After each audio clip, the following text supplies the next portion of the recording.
And hello, welcome to Art Talk, the place where we agree to disagree. It's midnight here, it's noon over there where my guest is. My guest is William Lee Rand in Hawaii, and our topic today is open mindedness.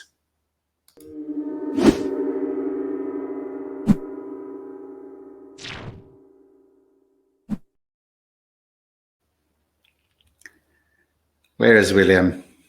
Here he is. Hello, William. Welcome. Oh, hi. How's the weather in Hawaii? Well, it was a little overcast earlier, but now it looks like it's clearing right up. Looks very pretty out there. The sun, yeah, it's great. All blue skies, blue ocean.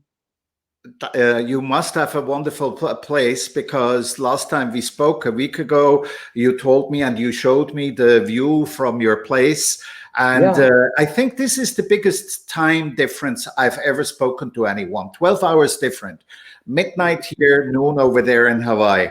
Yeah. Yeah, that's the greatest difference you can have. Can't go beyond 12 hours. So, but it's fine. So, We're opposite sides of the world, so kind of creates balance. which is halfway into the topic we're going to discuss, not the Yes. differences, but the open-mindedness. Yes. Before we start, I'd like to introduce you a little bit to the viewers. Those in the Reiki community probably know you, but there are a few outside the Reiki community who may not know you. William Rand is the founder and the president of the International Center for Reiki Training and the Center for Reiki Research. His journey with Reiki began in 1981. This is 40 years ago, William. Happy anniversary. Thank you. Yeah. It's very rare that I speak to somebody who's been in Reiki for 40 years, full time, and with the kind of commitment you have. You're a rare species, if I may say so. So he has traveled widely and taught all over the globe. He has also extensively researched in Japan.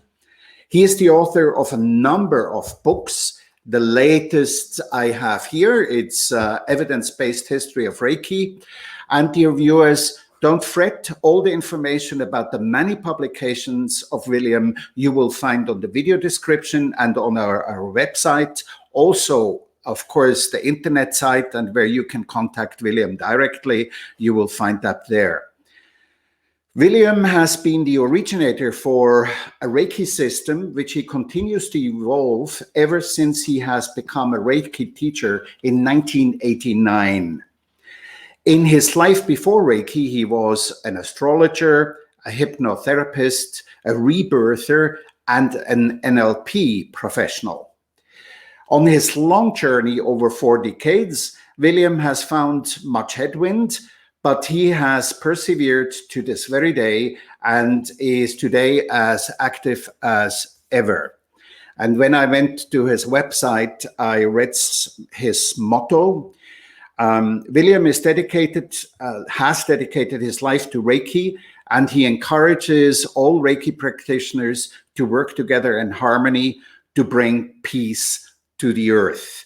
And in fact, his peace activities, world peace activities, may not be that well known in the Reiki community, William, and maybe you say briefly something about it.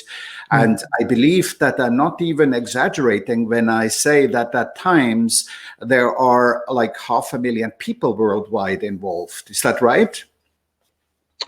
Yes. People have downloaded our World Peace Crystal Grids. There's been over 400,000 downloads. So, we don't know if all 400,000 are using them actively, but there were 400,000 downloads. So, something like that, yes. That's pretty impressive, and congratulate you. And in a way, if I may say, we have something in common. My endeavors with reconciliation, just another word for love or peace, I guess. But that's not what we are here to talk about. We have the topic of open-mindedness, and you actually suggested it. So that then begs for the question, are you an open-minded man, William? Well, I try to be, certainly, yes. Mm-hmm. That's not good enough an answer. I need you to expand a little bit. So maybe you tell me what's open-mindedness to you? Open-mindedness to me means that, well, first of all, it is more expansive than that. That what I like to do personally is to base my ideas as much as possible on evidence-based facts. And so I look for the evidence-based facts around a topic. I know there are people that have opinions, they have ideas, and they express what they believe is correct or true, or sometimes probably what they want people to believe anyway.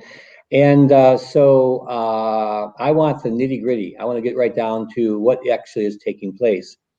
And so I've done that with Reiki. But the idea would be that when you do get new information that shows what you had previously thought was true is not as accurate as what you thought, then you need to be open-minded enough to release and let go of your previous ideas and then take on the new way of thinking.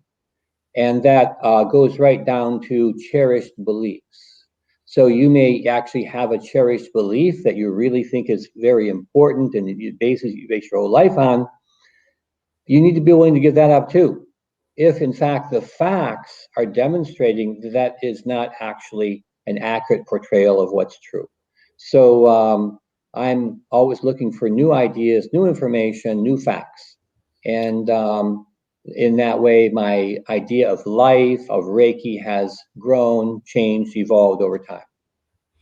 It's interesting what you're saying. I didn't think we would get that far that quickly in our conversation. I had planned to bring this in a little bit later because when I searched on the internet, I came across a Professor Wayne Riggs. He is a professor in philosophy and all kinds of things. I forget now. And in his prelude, he says exactly what you said. Open-mindedness is typical at the top of intellectual virtues. How is such a trait compatible with full-blooded belief? Just as you said now.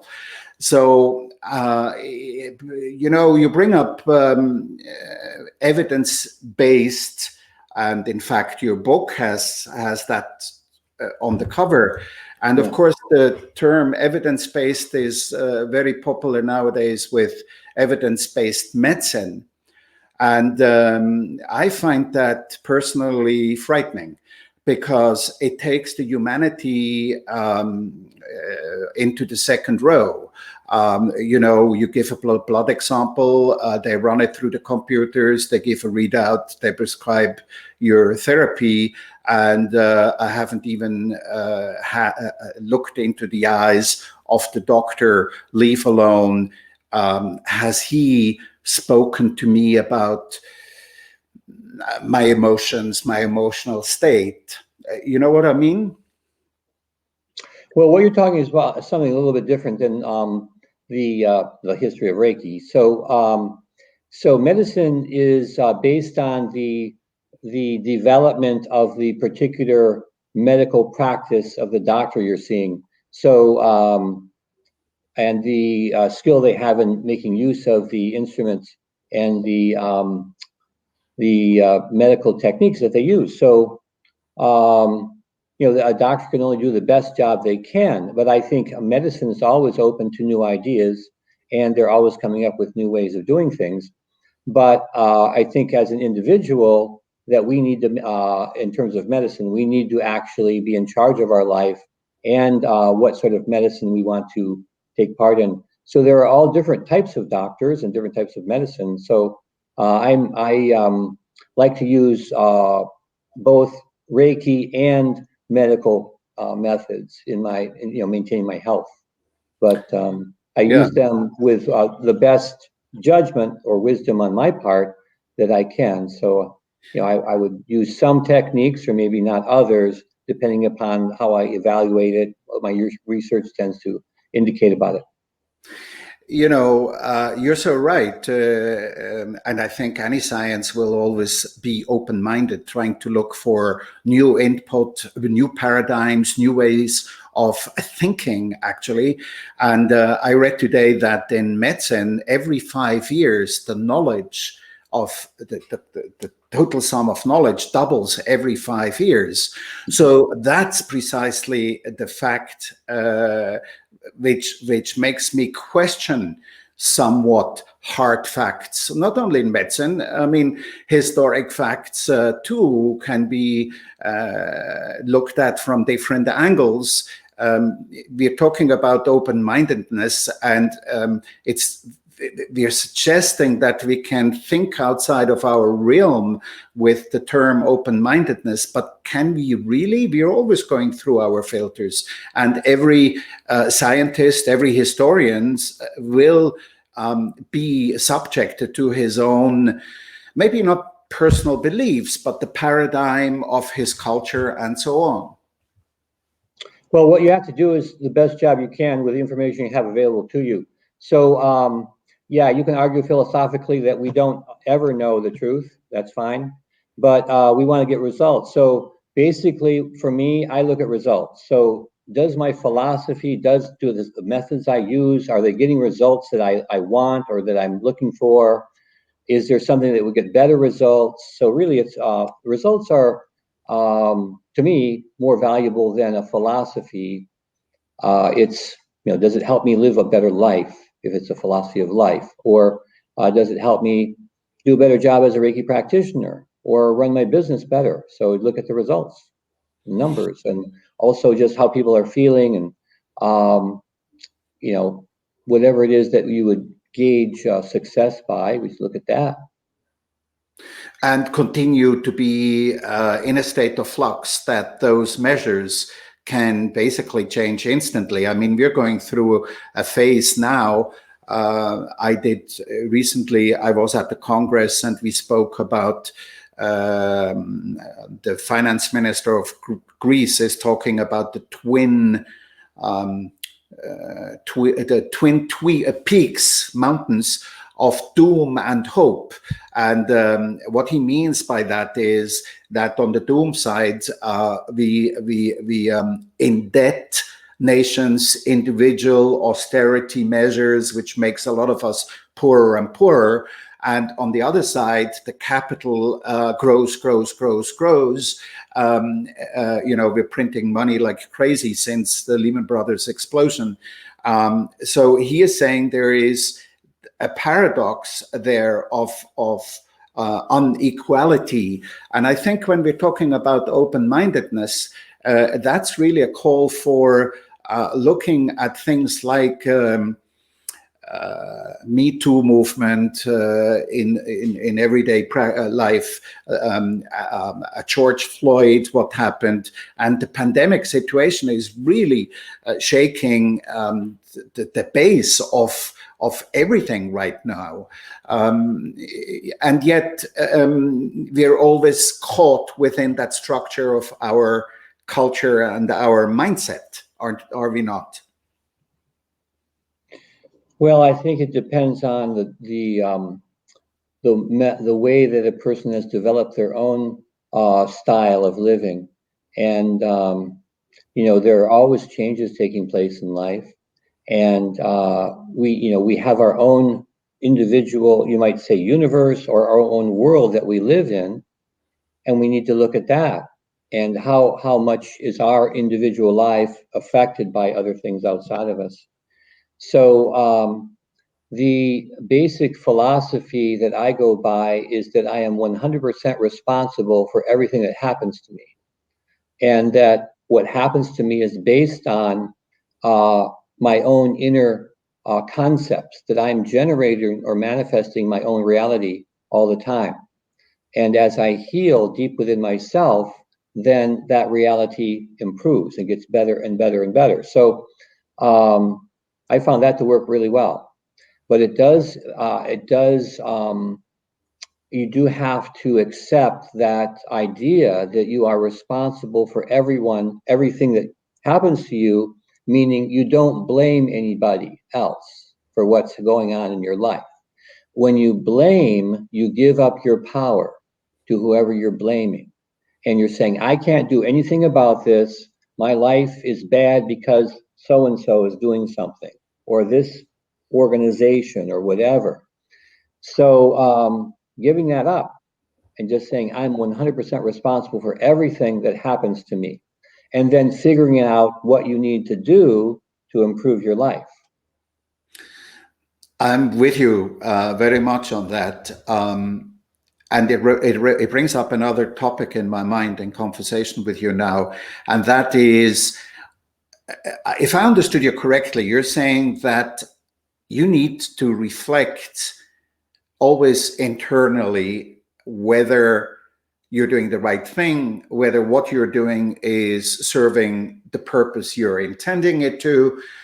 And there is something as human consciousness, not consciousness, conscience is the word I was looking for, conscience. Do you believe, William, that people's conscience is the same irrespective to their, whether they're in Hawaii or in Switzerland or in Tokyo or in Africa?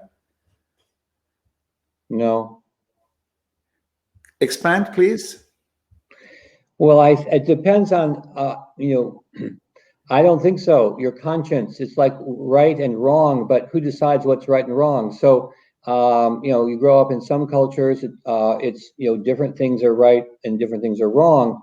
If you travel around the world very much, you find that people have different values and people have different goals for their lives, depending upon the culture of the country they live in. And then there are people that have disengaged from the culture and have created their own values, based on who they are, and they've gotten to know themselves really well, and then their values are, based on who they are actually, rather than their culture. So some people have a goal of emulating the values of the society they live in, and then allowing that society to set their goals so they look good in the eyes of society. Or others have decided that, well, there are some things about society that they're not very good, they're not very well thought out, and that there are higher values that one can aspire to, and one can choose those values for themselves, and then they're living outside of the constraints of society, and they've, are living their own life based on what they think is right for them to do.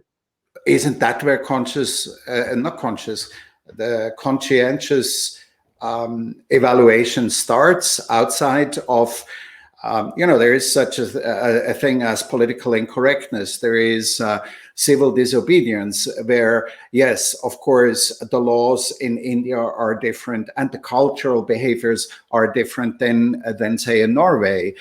Fair enough, there are these differences. But beyond that, when it comes to humanity doing the right thing and really reflecting, I feel there is hardly a difference, actually. Well, I suppose some of those values would have to do with, helping others. If people are weak and sick and unable to care for themselves, you would help them, or then help them to get to a point where they can take care of themselves. I suppose that's possibly a universal value around the world. So yeah, I think there are things like that. The basis, the core essence of most religions are very similar. So yeah, I think they're based on conscience or an internal part, like an intrinsic part that is out there that actually overall brings success for society.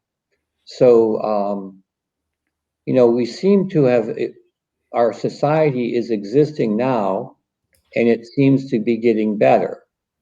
Now, some people may not like that idea, but actually, I believe that the world is becoming a better place and has been doing that for some time. As an example, there was a book written by Steven Pinker, The Better Angels of Our Nature, and he statistically looked at how much crime has been taking place over, since, for hundreds, thousands of years.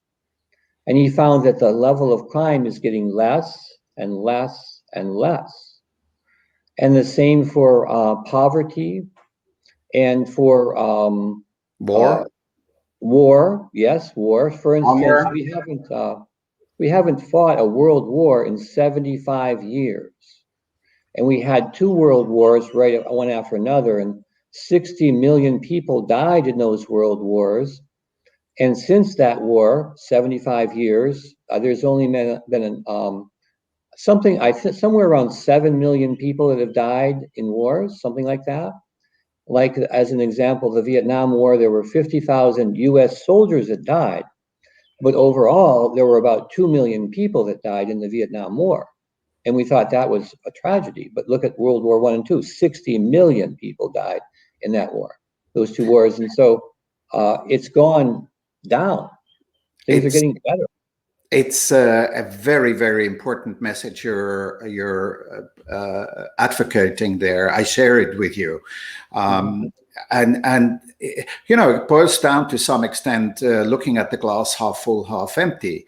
And I find that the times we are in now at pandemic, this really forces people to take a stance, and in their own individual lives and in society. There's so many families torn apart about one side being conspiracy theorists, the other side being the extreme opposite. And it does take courage, it does take open-mindedness that people stay in contact with each other. William, we're already 22 minutes. This is fun. I have actually looked a little bit, and I've prepared 2 little videos, which I found, they're only 20 seconds. And they're both of women. I thought 2 old men talking to each other. We mustn't cultivate the image of patriarchy being cultivated here. So coincidence brought me across. And I may not have time for both of them. Your choice, Africa or Arabic area, the Middle East? Oh, you're letting me choose. Let's go Africa. Okay. To go against, but one of the hardest things I had to. Sorry, I want to first show us for a moment that we actually have a look at the cartoon here, because it brings up the question, you said you're an open mind, and I would like to think the same of me, but doesn't everybody? And this was interesting. Listen to what she says. But one of the hardest things I had to go against was my mindset. You see, the thing about people who have caged minds is they often don't know it. They are stuck living in their ignorance and assumptions, and it makes it seem as if everyone around them is the one who actually has the caged mind, but themselves. Are you with her that that this happens? That very often we think we have an open mind, and the other are closed-minded, and everybody thinks they have an open mind? I don't know. I think people have opinions about things like that, but are their opinions based on facts? So I think the best thing to do around something like that is look at a survey. So people say the world is this way, and a whole bunch of people agree with that. Oh yeah, that's right, that's true. But where'd it come from? Where'd the idea come from, So I like to look at more like statistics and do a survey. But I would say some people are like that, yes. How do you deal, you must have come up against people who think of you, who proclaims facts so strongly, who is taking evidence-based line, who label you as being closed mind, as being opinionated. And it's a loaded question in the sense of, I have faced this often. I'm meeting a lot of people and I internally think, that's not me. Why are you thinking I'm in such and such a way? But I don't feel personally like that at all. Has that happened to you, and how do you deal with it? I don't think it's happened to me. I don't remember it. Anyway, if someone says that to me, I say, well, that's fine. You have the right to think that way if you'd like to. So, or I might go on and say, well, enlighten me. Tell them how, open my mind. Tell me what I need to know that I don't know. So, I'm not going to be closed-minded like you say I am. So, I'm open to learning new things. And I'm also open to the idea that everyone has the right to have their own opinion and believe whatever they want. And that's fine with me. I don't try to change other people. I don't need other people to be different in order for me to be fine and happy. So I just let people think the way they want to think. This is wonderful. And actually, to change the terminology a little bit, that's a highly spiritual objective, to get to the stage where your own well-being, your own happiness no longer is dependent on the other people. I mean, it's a classical liberation from codependency, isn't it? Yeah, I think you're right, codependency. And I think that people don't feel strong enough within themselves to feel safe in their beliefs. And they want to have, it's like a crowd mentality. The more people I can get to think the way I do, then I'm going to feel more safe. And well, I don't feel like I need that. But it's interesting. So I'm promoting something outside, outside of that mentality.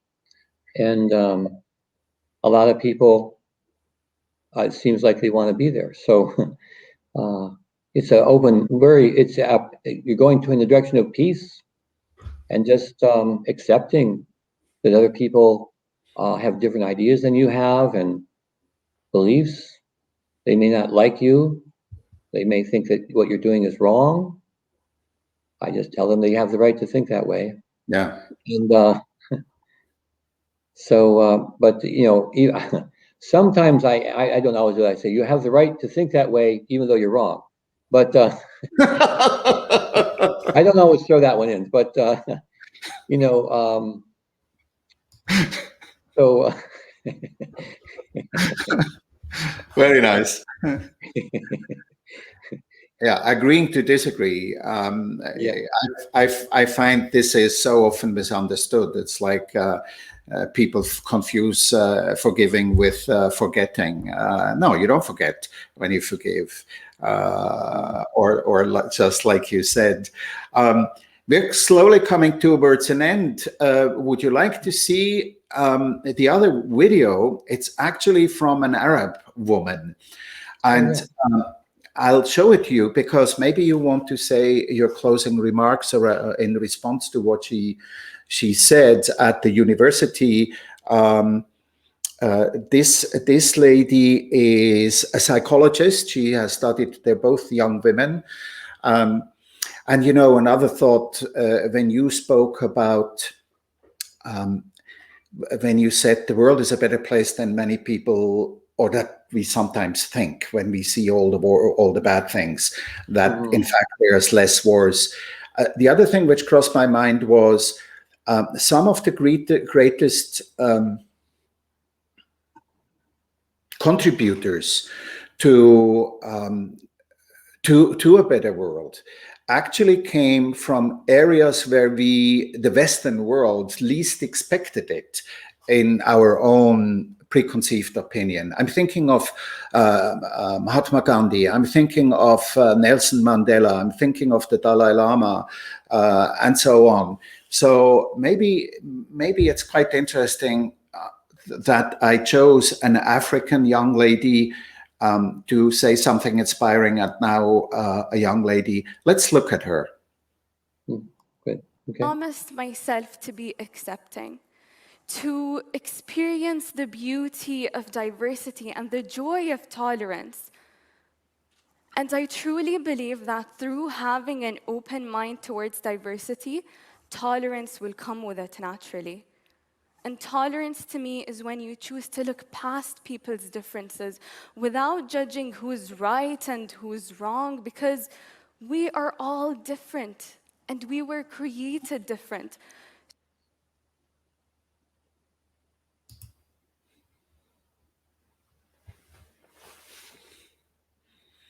The famous last words, William.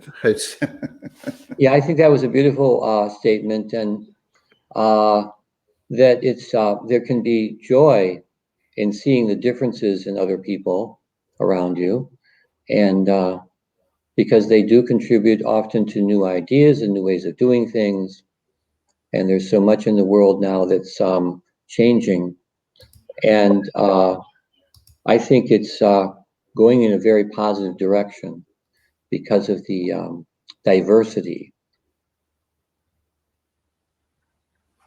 Yeah, the diversity of individuals, and yet somebody recently used the expression of a diamond, which has so many facets, and each of one of them has a different shine to it, and yet they're part and parcel of a bigger oneness or unity. Yeah. Yep. Good. William, thank you very much. This was a very nice conversation. Anything else? How do you feel? I feel great. Yeah, I'm, yeah, oh, yeah, things are going really well in my life, and I feel very happy, and just, I feel life is wonderful. Did you say life is wonderful? Was that your final? That's it. Life is wonderful. Oh, gosh.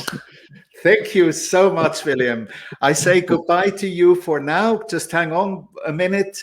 And thank you very much, William, for having joined me. You're welcome. Thank you. Dear viewers, I thank you very much for watching. And I hope you subscribe. I hope you come and watch us again in 3 weeks' time. Bye-bye for tonight and for the day on William's side.